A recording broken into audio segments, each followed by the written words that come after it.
डर एक एहसास में आपका स्वागत है। इस चैनल पर आपको सुनने को मिलती हैं डरावनी और सच्ची भूतिया कहानियाँ। अगर आपको ऐसी ही वीडियोस देखना पसंद है तो हमारे इस चैनल को सब्सक्राइब करना ना भूलें। तो अब बढ़ते हैं आज की कहानी की ओर।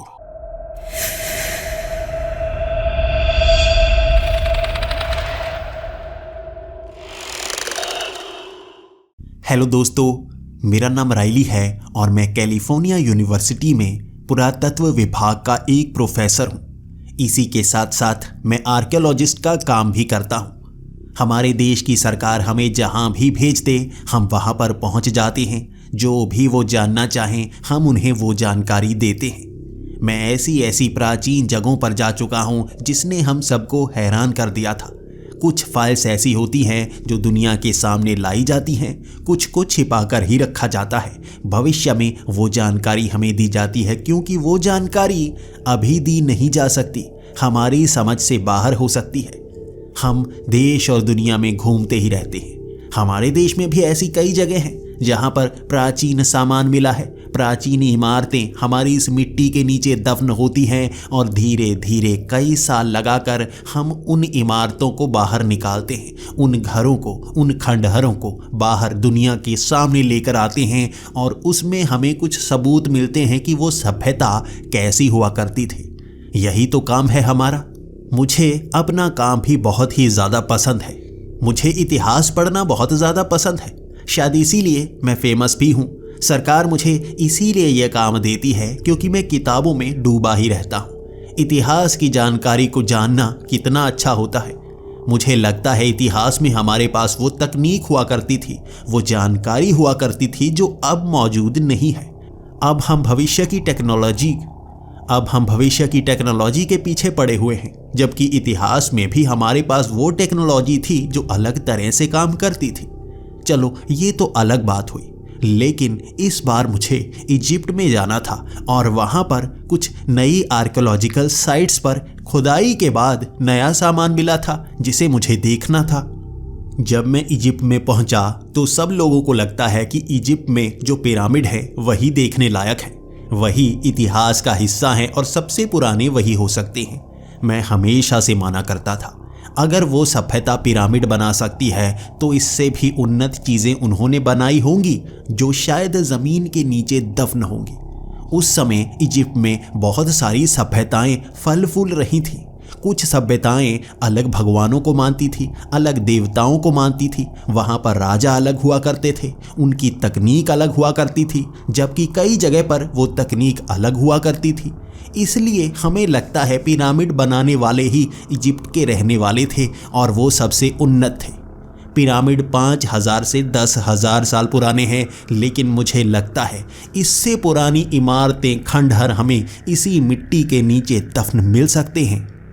उन पिरामिड से 350 किलोमीटर की दूरी पर नई आर्कियोलॉजिकल साइट मिली थी। इस जगह पर प्राचीन खंडहर मिले थे जिन्हें पिछले 4 सालों से ज़मीन से बाहर निकाला जा रहा था। मिट्टी के नीचे दफन ये खंडहर सबको लग रहा था पुराने ज़माने के घर होंगे, लेकिन अभी नई जानकारी मिली थी कि ये पुराने ज़माने का एक किला था, एक मंदिर था जहाँ पर वो पूजा पाठ की विधि अपनाया करते थे। इसीलिए मुझे भी यहाँ पर बुलाया गया था। इतिहास की किताबें मैं साथ लेकर आया था। आखिर इससे कौन सा इतिहास जुड़ा हुआ है? जैसे ही उन किताबों में मैं ढूंढता गया, ये इतिहास हमारे पास नहीं था। यहाँ के लोग ही कुछ बता सकते थे और यहाँ की लाइब्रेरी को खंगालना अब ये मेरा काम था। जैसे जैसे वहाँ खुदाई होती गई, वहाँ कई घर, किले के छोटे छोटे हिस्से, मंदिर जैसे आकार मिल रहे थे और वो इमारतें बिल्कुल सही थी। उन इमारतों के अंदर बिल्कुल भी मिट्टी नहीं भरी हुई थी। जब मैंने उस पहली इमारत को देखा था, अंदर इस तरह से छोटी आटा पीसने वाली चक्की सी दिख रही थी जिसे हाथ से घुमाया जा सकता था, लेकिन उसमें फसल डालकर उसका आटा नहीं बनाया जाता था, बल्कि कोई और काम था जो मेरी समझ से बाहर था। ऐसी ही बहुत सारी चीज़ें थी वहाँ पर। मैं किसी भी चीज़ की जानकारी नहीं रखता था। वो सब मेरी तरफ इस तरह से देख रहे थे कि मैं कुछ बताऊंगा, लेकिन ये तो मेरी समझ से भी बाहर था। वहाँ हर तरफ से सफाई की जा चुकी थी। वो पूरा का पूरा एक बसा हुआ गांव लग रहा था। हमें ऐसा महसूस हुआ हमने ज़मीन के नीचे से पुराने ज़माने का गांव दोबारा जिंदा कर दिया है। और अब इसके बाद हर चीज़ को हाथ लगाने से पहले उसका इतिहास ढूंढना सबसे ज़रूरी होता है। यहाँ पर जितनी भी लाइब्रेरी थी, हर लाइब्रेरी की पुरानी किताबों को मैं ढूंढने लगा था। पुरानी कहानियाँ, किंवदंतियाँ, झूठ हो या सच हो, हर कहानी को मैं इकट्ठा करना चाहता था और इस पुराने गांव से जोड़कर जो भी जानकारी निकाल पाता सबके सामने लाना ही मेरा काम था। वो जानकारियाँ मैं इकट्ठा करता गया। आसपास जितने भी शहर थे, वहाँ बुजुर्ग जो भी कहानियाँ सुनाया करते थे, उन्होंने जो भी कहानियाँ सुनी थी सब इकट्ठी करता गया और लगभग 300 पन्नों की एक फाइल बना ली थी मैंने। अब वो फाइल मैंने सब रिसर्चर्स के सामने रख दी। वहाँ एक एक करके हम उन कहानियों से ढूंढते गए कि इस गांव से कौन सी कहानी जुड़ी हुई है। एक एक करके वो कहानियाँ अलग होती गई जिनका इससे इतिहास जुड़ा ही नहीं था। ज़्यादातर कहानियाँ तो इजिप्ट से जुड़ी हुई थी, लेकिन एक कहानी और इतिहास के हिस्से इससे भी जुड़े हुए थे। यहाँ पर किसी ज़माने में एक फला फूला शहर हुआ करता था। यहाँ एक राजा हुआ करता था, लेकिन उस राजा की शक्तियों से ज़्यादा शक्तिशाली एक शैतान हुआ करता था। यहाँ किसी ज़माने में जंगल था। उस जंगल में एक शैतान था जो लोगों को मार दिया करता था। यहाँ आस पड़ोस के जो राज्य थे वहाँ पर भी वो शैतान जाता, राजाओं को मार देता। लेकिन इस जगह पर जो राजा था उसके पास भी बहुत ज़्यादा शक्तियाँ थी। वो उस शैतान को बार बार रोकता, लेकिन ना तो वो शैतान राजा को मार पाता और ना वो राजा उस शैतान को मार पाता। हमने भी उस इतिहास को इस गांव से जोड़कर देखा। सच में ये एक बसा हुआ गांव नहीं था, बल्कि 2 हिस्सों में बना हुआ गांव था। एक तरफ तो छोटा सा गांव जहां पर पुराने ज़माने के खतरनाक से मंदिर बने हुए थे, जबकि दूसरी तरफ रहने लायक किले से बने हुए थे। अब उस इतिहास से अगर इसे जोड़कर देखें तो ये छोटा हिस्सा जहाँ पर ये पुराने ज़माने की इमारतें मंदिर जैसी हैं, ये वो शैतान का इलाका था। दूसरा किला वो राजा का इलाका। ज़्यादातर अच्छे लोग उस राजा के पास रहा करते, जबकि ये शैतान भी यहाँ रहता और जो बुरे लोग होते ये इसके पास रहते। दोनों में हमेशा युद्ध चला करता था। ना राजा जीत पाता था, ना शैतान जीत पाता था। फिर भी ये राजा ही था जो इस शैतान को काबू किए हुए था, वरना ये शैतान बहुत लोगों को मार सकता था, बहुत राजाओं को मार सकता था। और इसी के डर से आसपास में जितने भी राज्य थे वो सब राजा यहाँ आने से डरते थे। वो माफ़ी मांग कर जाया करते थे और ये राजा बहुत ज़्यादा शक्तिशाली हो चुका था इस शैतान के कारण। और इस शैतान ने यहाँ पर तबाही भी बहुत ज़्यादा मचा रखी थी। ये कहानियाँ सिर्फ इसी तक थी। इसके बाद की कहानी मैं ढूंढता रह गया, लेकिन मिली नहीं। यहाँ पर लोगों से जानने को मिली इसके आगे की कहानी। उन्होंने कहा राजा हमेशा शैतान का मुकाबला करता रहा, ना शैतान हार पाया ना राजा हार पाया। लेकिन राजा कुछ समय के लिए यहाँ से बाहर था, वो मिल नहीं रहा था। उसके बाद वो शैतान लोगों को मार सकता था। वो इसी मंदिर के अंदर छिपकर रह रहा था और उसकी पूजा जब लोग कर रहे थे तो बाकी राज्यों के जितने भी राजा थे वो यहाँ पर आ गए। उन्होंने इस शैतान को किसी तरह से काबू कर लिया और इस शैतान को यहीं इस मंदिर के नीचे दफन कर दिया। कभी कोई जान नहीं पाया कहाँ असल में उसे दफन किया गया। कहा जाता है कि उसे जिंदा किया जा सकता था। उसके बाद वो शैतान खत्म हो गया, कभी बाहर नहीं आया, लोगों को नुकसान नहीं पहुंचाया। लेकिन उस राजा के साथ भी शायद उसकी कोई शक्ति जुड़ी हुई थी, जिस कारण दोबारा राजा भी कभी नजर नहीं आया। वो भी जैसे गायब हो गया। कहा जाता है कि वो शैतान मरने से पहले राजा को भी अपनी शक्ति के आगोश में ले गया था। अब ये तो बात रही कहानियों की। हमें इसका इतिहास तो पता चल गया था, आधा अधूरा सा इतिहास, पुरानी शक्तियों से जुड़ा हुआ इतिहास। इस पर पूरी तरह से यकीन नहीं किया जा सकता। हर कोई इन कहानियों को सुनकर हंसा करता था, लेकिन इन छोटी इमारतों में कुछ तो ऐसा था जो हमारी समझ से बाहर था। वो छोटी सी चक्की, यहाँ पर बहुत सारे पहिए बने हुए थे और एक चीज़ जो सब बता रहे थे कि यहाँ जब भी पानी डाला जाता है एक छेद में चला जाता है, ज़मीन कभी गीली नहीं होती। क्या राज है इसके पीछे? यहाँ जब खुदाई हो रही थी उनके हाथ से कई बार पानी गिरा था। पानी ज़मीन को छूते ही एक खास जगह पर चला जाता, बिना मिट्टी को गीला किए हुए ज़मीन के नीचे जाता ही रहता। और उनका कहना था कि यहाँ पर आधी रात को 12 बजे जब यहाँ पानी थोड़ा सा भी फेंका जाए तो वो पानी उबलने लगता है, बढ़ने लगता है, गोल गोल घूमने लगता है, जिसे देखकर सब डर जाते हैं। इस चीज़ से सब डरे हुए थे, इसीलिए खुदाई का काम रात को बंद हो जाया करता था। अमूमन जब भी ऐसी पुरानी जगह पर खुदाई हो तो रात के वक्त भी बड़ी बड़ी फ्लड लाइट्स लगाने के बाद काम जारी रहता है। यही वो इलाका था जहां आने से सब डरते थे। वो कहते थे यहाँ कुछ अजीब एहसास होता है, अजीब सी आवाज़ें आती हैं। पानी एक बार उस छेद के पास चला जाए, किसी के कराहने की आवाज़ें शुरू हो जाती हैं।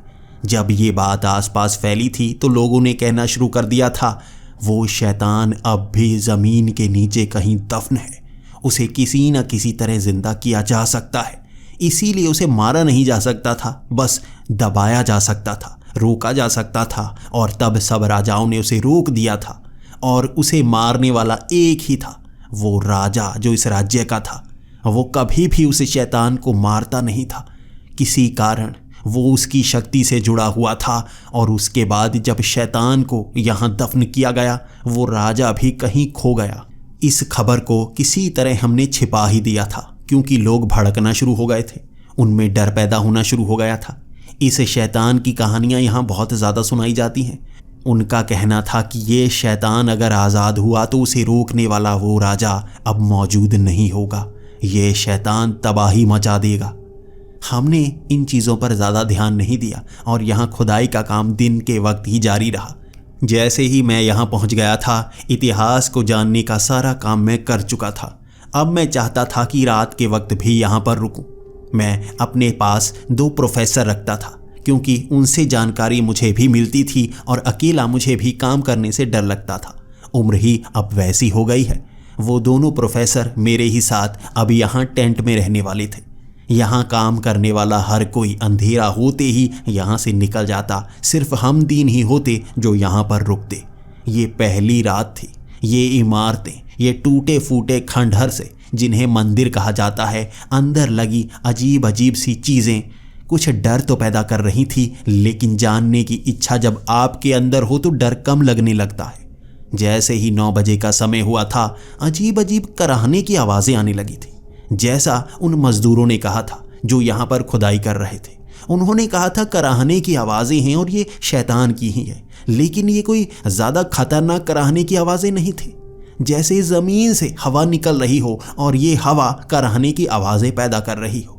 मुझे लग रहा था कोई तकनीक यहाँ दफन ज़रूर मिलेगी, कुछ ऐसा राज हमें ज़रूर मिल सकता है जिस कारण यहाँ इतिहास बदल सकता है। रात के वक्त ही मैं टॉर्च लेकर उन प्रोफेसर के साथ इन खंडहर में घूमने का काम शुरू कर चुका था। रात के वक्त कुछ ना कुछ पता चलेगा ही। दिन के वक्त कभी कभी ऐसी जगह पर वो चीज़ नज़र नहीं आती जो रात को नज़र आ जाती है। चांद की रोशनी में, पुराने ज़माने में चांद को एक देवता कहा जाता था और चांद की रोशनी ही कुछ खंडहरों को उजागर कर देती है। और ऐसी तकनीक मैं कई जगहों पर देख चुका था। हो सकता है यहाँ पर भी कुछ वैसा ही हो। पूरी रात हम यहाँ पर घूमते रहे थे, लेकिन उस मंदिर के पास जाकर मेरी नज़रें टिक गई थी उस पुराने ज़माने की चक्की पर। वहाँ पर बहुत सारे पहिए लगे हुए थे। एक पहिए को मैंने हिलाने की कोशिश की तो साथ वाले 2 पहिए भी उससे थोड़ा जुड़े हुए थे, वो भी थोड़ा हिले। मुझे लगा ये पुराने ज़माने का कोई मैकेनिज़्म हो सकता है। एक पहिए को हिलाएं, सब पहिए हिलते हैं और आसपास से आवाज़ें आती हैं। हो सकता है यहाँ पर कोई दरवाज़ा हो, कहीं जाने का रास्ता हो। वहाँ नीचे एक छेद बना हुआ था। उसी छेद की जानकारी वहाँ सब मज़दूरों ने हमें दी थी। मैंने भी वहाँ पर पानी की कुछ बूंदें फेंक कर देखी। ज़मीन पर गिरी हुई वो पानी की बूंदें मिट्टी द्वारा सोख लेनी चाहिए थी, लेकिन ऐसा नहीं हुआ। मिट्टी पर तैरती हुई वो बूंदें उस छेद के अंदर चली गई थी और वो बूंदें अंदर जाते ही अंदर से कराहने की आवाज़ आई। एक पल के लिए हर किसी को लगेगा कि अंदर कोई शैतान होगा, लेकिन अगर पानी अंदर गया है उसके बाद आवाज़ आई है, हो सकता है अंदर मिट्टी होगी जिसके अंदर से घिसती हुई ये बूंद नीचे गई होगी और हवा से ये आवाज़ पैदा हुई होगी। मैं कोई वैज्ञानिक कारण नहीं बता सकता, अभी तो मेरी समझ से भी ये बाहर था, लेकिन मेरा तर्क यही था, यहाँ और पानी डालकर देखते हैं, कुछ ना कुछ पता तो चलेगा ही। वहाँ मैंने एक पूरी बोतल पानी की नीचे ज़मीन पर उड़ेल दी थी। वो पानी की बूंदें तैरती हुई मिट्टी के ऊपर से छेद के अंदर चली गई। इस बार पूरी बोतल का पानी अंदर फेंका था और कराहने की आवाज़ ज़्यादा आई थी। ये कराहने की आवाज़ एक जैसी नहीं थी, जैसे सच में कोई जिंदा इंसान कराह रहा हो। उसने 2-3 बार अजीब अजीब आवाज़ें भी निकाली थी, जिसके बाद मैं भी डरा था। मेरे साथी कहने लगे थे, इतने पानी से काम नहीं होगा, हमें बड़े टैंकर में पानी लाना होगा। वहाँ बड़े टैंकर से पानी इसमें डालते हैं और देखते हैं। और हमारी खुशकिस्मती देखो, पास में ही पानी का टैंकर भी खड़ा था, जो नीचे ज़मीन की सफाई के लिए यहाँ पहुँचाया हुआ था कल शाम का। अब उस टैंकर से पाइप यहाँ तक हम ले आए थे और जैसे ही पानी चला दिया, पानी उस मिट्टी के ऊपर से तैरता हुआ छेद के अंदर जाने लगा। समय धीरे धीरे 12 बजे के करीब का होने लगा था और सबका कहना था 12 बजे यहाँ कुछ ना कुछ तो होता है।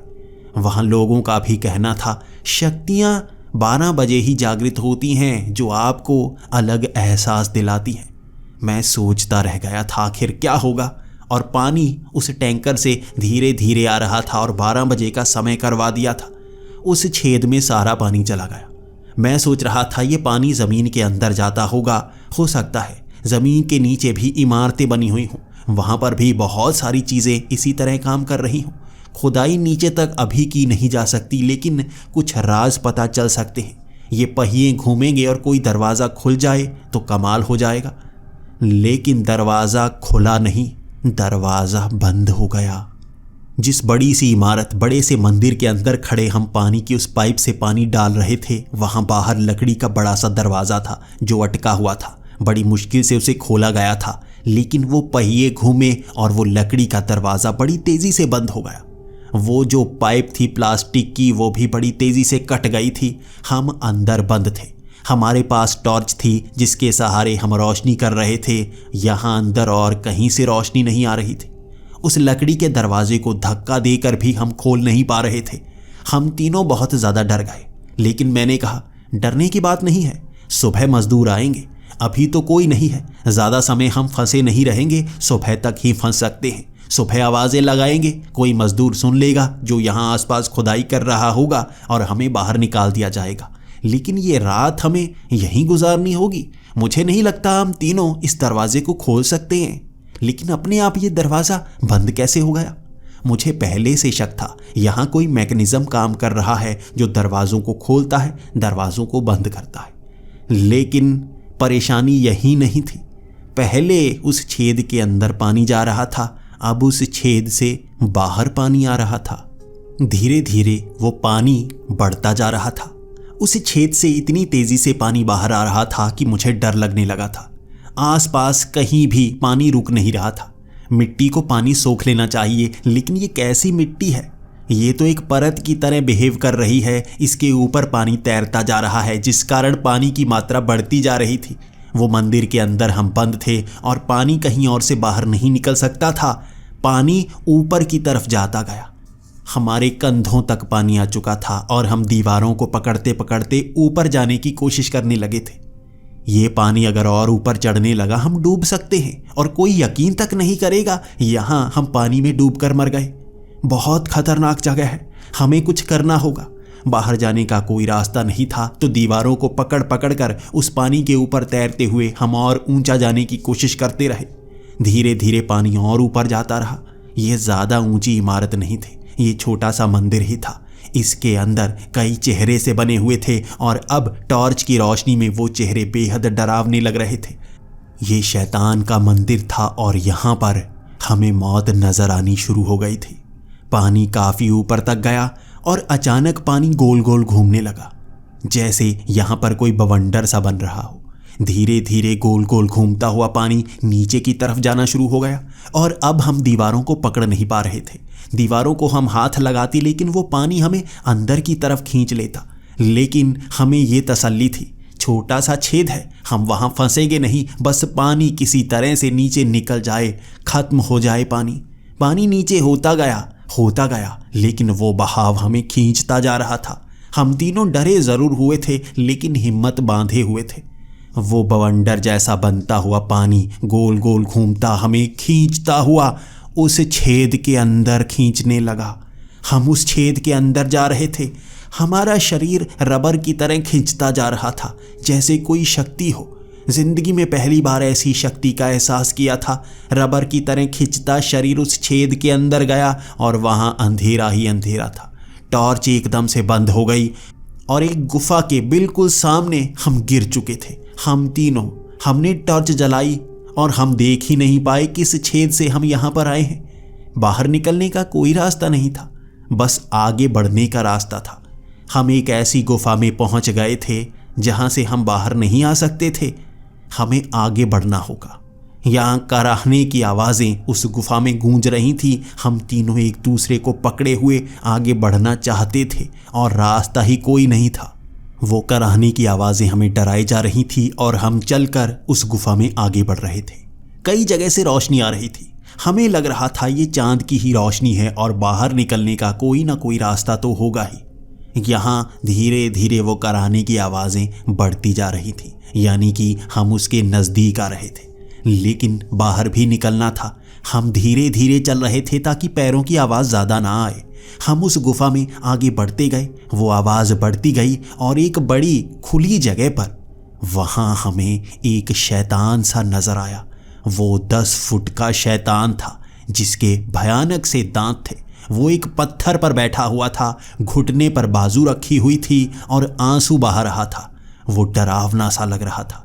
हम उसके करीब नहीं जाना चाहते थे। वहाँ और गुफाओं में जाने के कई रास्ते थे। हमें एक गुफा चुननी थी और चुपचाप वहाँ निकल लेना था। इसी तरह हम बाहर जाने का कोई रास्ता ढूंढ सकते हैं। अगर इसके सामने आए तो ये हमला भी कर सकता है। एक गुफा के पास पहुँचते ही एक प्रोफेसर के पैर के नीचे से पत्थर खिसक गया, जिस कारण आवाज़ हुई और वो शैतान जब हमारी तरफ देखने लगा था, उसकी आंखों से लाल रंग की रोशनी निकल रही थी। वो बहुत भयानक सी रोशनी थी। ऐसा लग रहा था उसके अंदर की शक्तियाँ हमें अपने आगोश में लेना चाहती हों। हम उसकी तरफ खींचने लगे थे। मन करने लगा था उसके पास चले जाएं, जबकि उसने कुछ बोला तक नहीं था। वो जो भी सोच रहा था हमारे दिमाग में भी वो चलना शुरू हो गया था। वो हमें खाना चाहता था। उसकी भूख महसूस हो रही थी हमें अपने दिमाग में।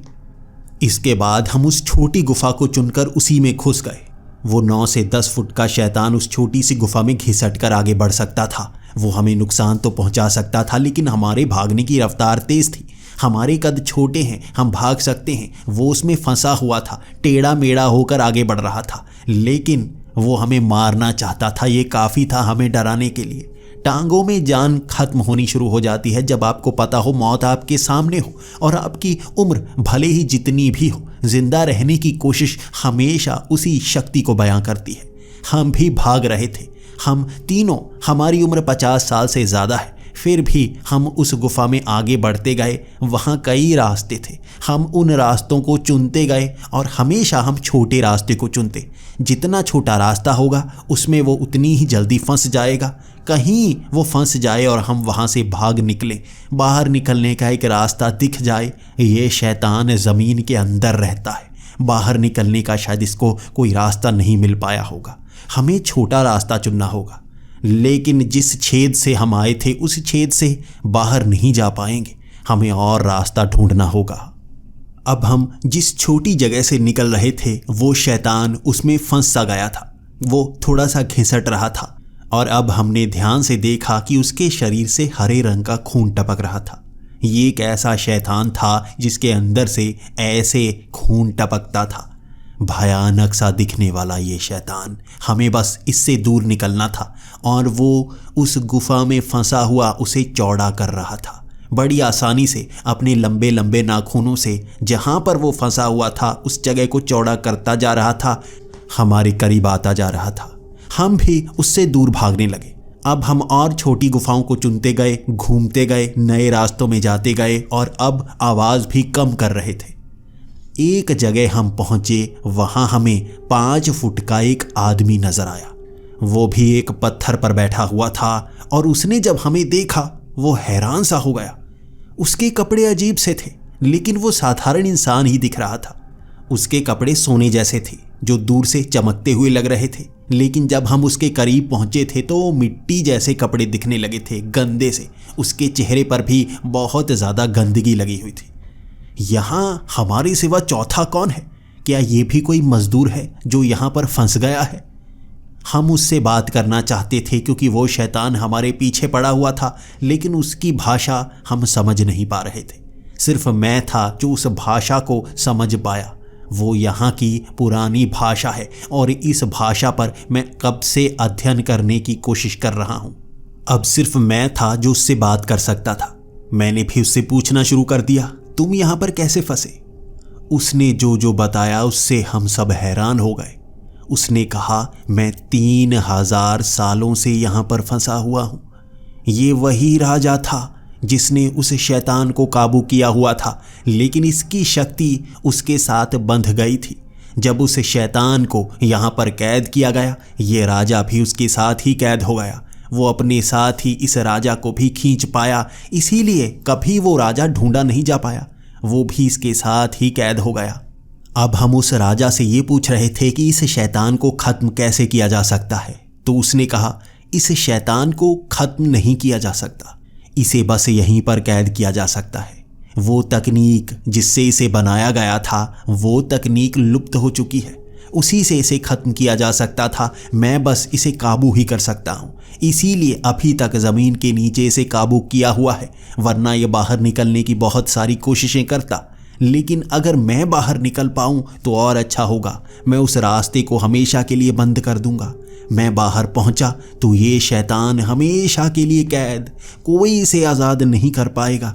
लेकिन हो सकता है अगर मैं यहाँ पर फंसा रहूँ, ये शैतान बाहर निकल आए। ये धीरे धीरे नए रास्ते ढूंढ रहा है। वो छेद, ये उससे बाहर नहीं जा सकता, लेकिन और भी बहुत सारे रास्ते हैं बाहर निकलने के। एक न एक दिन ये वो रास्ता ढूंढ ही लेगा और शायद मैं इसके साथ बाहर ना निकल पाऊँ। मैं कैद रह जाऊंगा, ये आज़ाद होगा और ये दुनिया को बर्बाद कर देगा। मैंने भी उस राजा से कहा, तो तुमने बाहर निकलने की कोशिश क्यों नहीं की? उसने कहा, मैं भी इस शाप से बंधा हुआ हूँ। उन रास्तों को मैं नहीं खोल सकता, एक इंसान खोल सकता है। जब से इसकी शक्ति के साथ मैं भी थोड़ा सा जुड़ा हूँ, मैं भी एक पूरा इंसान नहीं रह गया हूँ, इसलिए वो रास्ते मैं नहीं खोल सकता। तुम इंसान यहाँ तक पहुँचे हो, तुम वो रास्ते खोल सकते हो। बस उस रास्ते को खोल दो, मैं यहाँ से आज़ाद हो जाऊँ। यहीं पर इसे हमेशा के लिए कैद कर दूंगा। जब मैं साधारण इंसान बनकर उस दुनिया में पहुँचूँगा तो मैं इसे बंदी ही बनाकर रखना चाहूँगा। अब वो राजा भी यहाँ से बाहर निकलना चाहता था और वही हमारी मदद कर सकता था। उसकी मदद के बिना हम भी बाहर नहीं निकल सकते थे और वो शैतान हमें सूंघता हुआ धीरे धीरे हमारे करीब आ रहा था। अब हमने उस राजा से ये भी पूछा था कि बाहर निकलने के लिए हमें करना क्या होगा, तो उसने कहा था कि यहाँ पर कई छेद हैं। उन छेदों में अगर हम पानी डालेंगे तो पहले तो वो छेद पानी खींचते हैं, लेकिन बाद में पानी छोड़ते हैं और उसी पानी के साथ हमें भी खींच लेते हैं और उसके बाद बाहर निकाल देते हैं।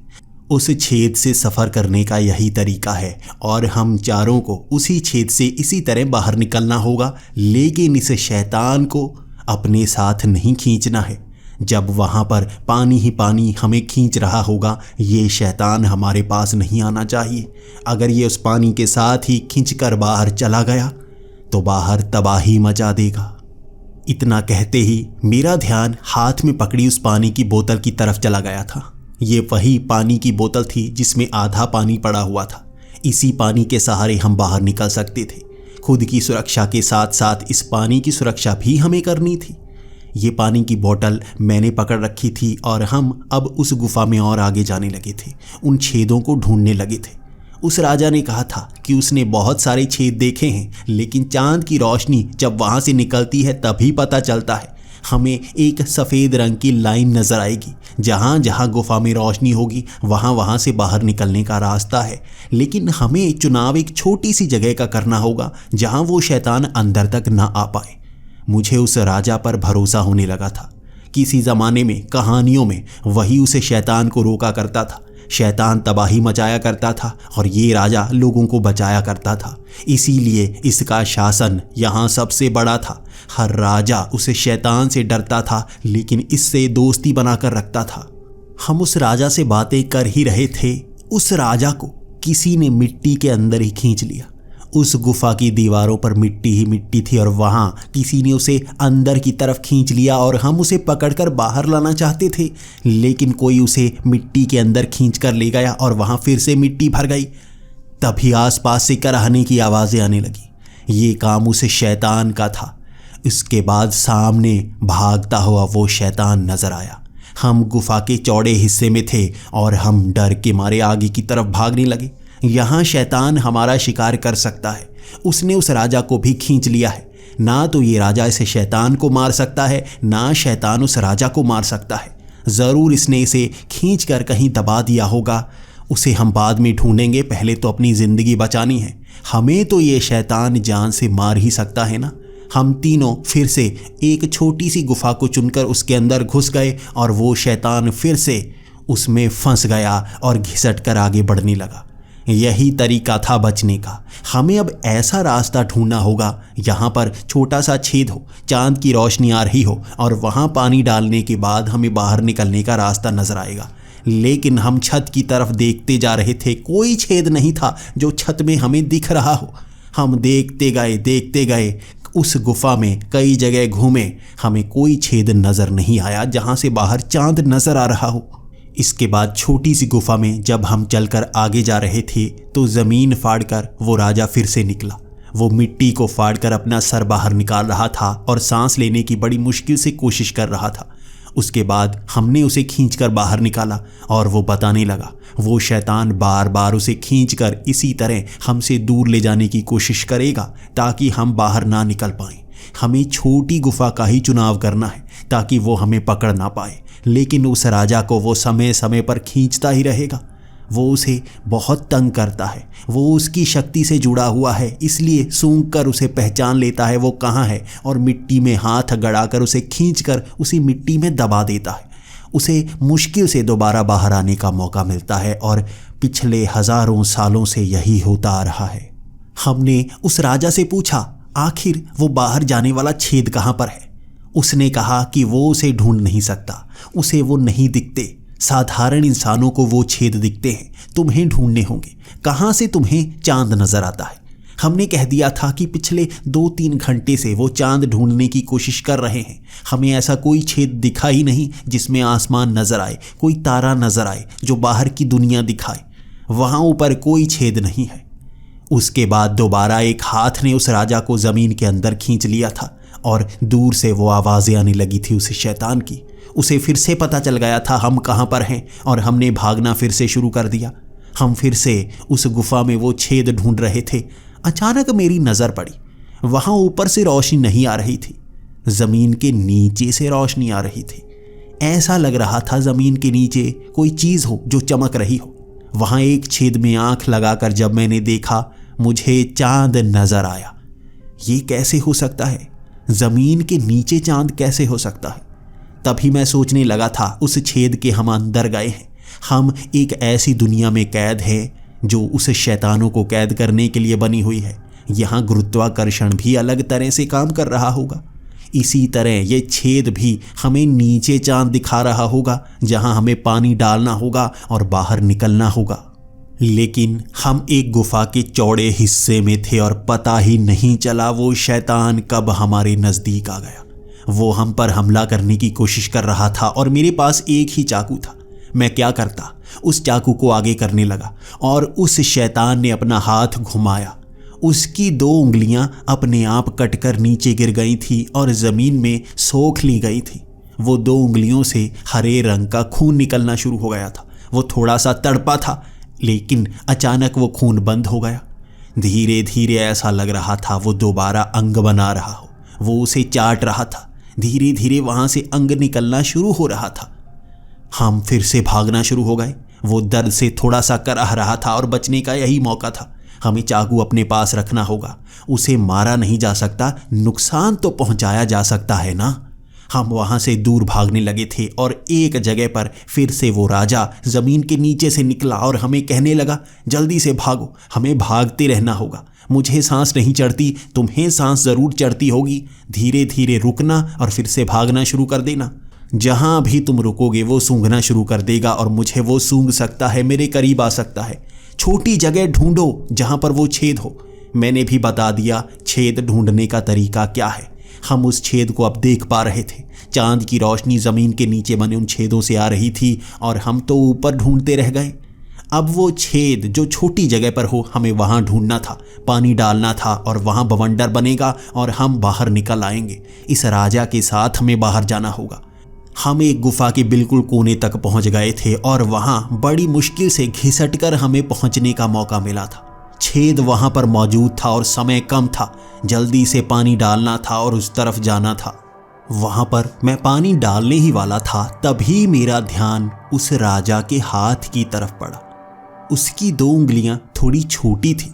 पहले मैंने देखा था उसका हाथ बिल्कुल सही था, लेकिन अब 2 उंगलियां छोटी लग रही थी और वही 2 उंगलियां छोटी लग रही थी जो मैंने शैतान की काटी थी। मैंने उसका हाथ पकड़ा और उंगलियों को देखने लगा। उसकी ये छोटी उंगलियां धीरे धीरे बड़ी हो रही थी, जैसे अभी कटी हों और नई बन रही हों। मैं उससे सवाल करने लगा था, ये उंगलियों को क्या हुआ? वो घबराकर जवाब दे रहा था, ये पहले से ही छोटी हैं, ऐसा ही है मेरा हाथ।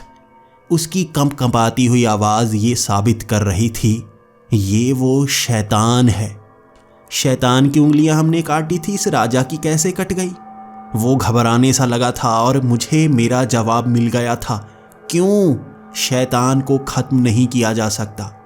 क्यों उस शैतान से उस ज़माने में लोग डरा करते थे, राजा डरा करते थे और इस राजा के पास मदद के लिए आया करते थे? यही शैतान है, ये रूप बदल सकता है और लोगों को मूर्ख बनाया करता था। इसीलिए जब शैतान को कैद किया गया वो राजा भी गायब हो गया। वो इसके साथ जुड़ा नहीं हुआ है, यही शैतान है। मैं घबराती हुई आवाज़ में उसे कहने लगा था, सच तो बताना होगा, तुम शैतान हो। वो मुकर रहा था। मैंने अपने चाकू से उसकी फिर से उंगलियां काटी और उसके अंदर से जब हरे रंग का खून निकला तो सच्चाई सबके सामने आ गई थी। वो अपना रूप बदलने लगा था और भयानक शैतान के रूप में आने लगा था। मैं जान गया था यहाँ पानी डालते ही ये भी हमारे साथ ही हमारी दुनिया में पहुँच जाएगा और ऐसी ही तबाही मचाएगा जैसी उस ज़माने में मचाया करता था। बड़ी मुश्किल से लोगों ने इसे बंद किया होगा इस तकनीक का इस्तेमाल करके, और शायद अब हमारे पास ऐसी तकनीक नहीं है। ये बाहर निकला तो हमेशा के लिए आज़ाद होगा। वो हम पर हमला कर रहा था। मेरे साथी तो पत्थरों से उससे लड़ रहे थे, लेकिन हमें भी बचना था, इसे रोक कर रखना था। अगर ये पानी के करीब आया तो ये भी खिंच जाएगा।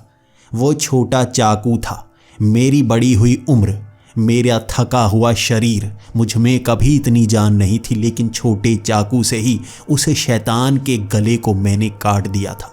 मेरी पीठ पर बड़े बड़े नाखून के निशान बन गए थे और आधा शरीर फट सा गया था। शरीर से खून निकल रहा था और वो शैतान अपना कटा हुआ सर एक तरफ लिए उसे जोड़ने की कोशिश कर रहा था। क्योंकि सर कट चुका था, अंदर से नया सर धीरे धीरे निकलना शुरू हो रहा था और यहाँ पानी की बोतल भी कट चुकी थी और पानी ज़मीन के ऊपर से खिसकता हुआ बाहर चला गया था। हमारे पास पानी नहीं बचा था। अब उस छेद में पानी डाले बिना हम जा नहीं सकते थे और उस शैतान को तड़पते हुए देख हमें भी डर लग रहा था। जब दोबारा ये सर उगा लेगा हमें मार देगा और हमारे पास कोई रास्ता नहीं है वापस जाने का। लेकिन मेरे शरीर से निकलता हुआ खून जब उस छेद में गया, कुछ समय तक तैरता हुआ वो छेद में जाता रहा और बाद में वहाँ खून की नदियाँ बह चुकी थी। हर कोने में खून ही खून फैला हुआ था और जल्दी से वो खून निकला और हम तीनों को खींचता हुआ हमारी ही उस दुनिया में ले गया। हम उसी मंदिर के अंदर थे, उसी छेद के पास, खून से सने हुए और छेद से आवाज़ें आ रही थी, मुझे लेकर जाओ, मुझे लेकर जाओ। अब उस मंदिर का दरवाज़ा भी खुला था और हम भागते हुए उस दरवाजे से बाहर निकल आए। मेरे शरीर पर बहुत ज़्यादा चोट लगी हुई थी, इसलिए मुझे अस्पताल ले जाना पड़ा। वहां हम तीनों जानते थे उस रात वहां पर क्या हुआ।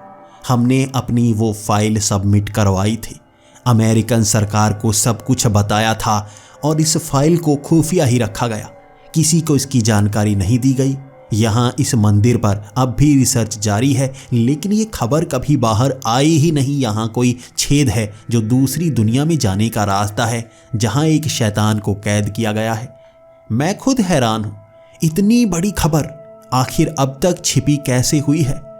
और इसका जवाब एक सरकारी अधिकारी ने दे ही दिया था। ये खबर वैसे ही छिपी हुई है जैसे परग्रहियों की सच्चाई छिपी हुई है, शैतानों की सच्चाई छिपी हुई है, और कई रहस्य छिपे हुए हैं जो मौजूद हैं लेकिन बताए नहीं जाते। सरकारें ऐसे ही काम करती हैं, जब भी कुछ ऐसा बड़ा सामने आता है उसे छिपा दिया जाता है ताकि लोग डर ना जाएं। लेकिन कब तक? किसी ना किसी दिन लोगों को सच पता चल ही जाएगा। मैं अब भी कैलिफोर्निया की उस यूनिवर्सिटी में एक प्रोफेसर हूँ और मुझसे बार बार सवाल किए जाते हैं वहाँ क्या मिला था जिस कारण मुझे इतनी चोट लग गई थी, और मुझे सख्त हिदायत दी गई थी कि मैं कहूँ मैं फिसल कर गिर गया था पत्थरों पर, और मैं यही कहता हूँ वहाँ और कुछ नहीं हुआ। वहाँ कोई पुराना इतिहास नहीं है, मैं बस पत्थर से फिसल कर गिर गया था। आपको क्या लगता है, मुझे सच बताना चाहिए या नहीं? क्या आप मेरे सच पर भरोसा कर रहे हैं या नहीं?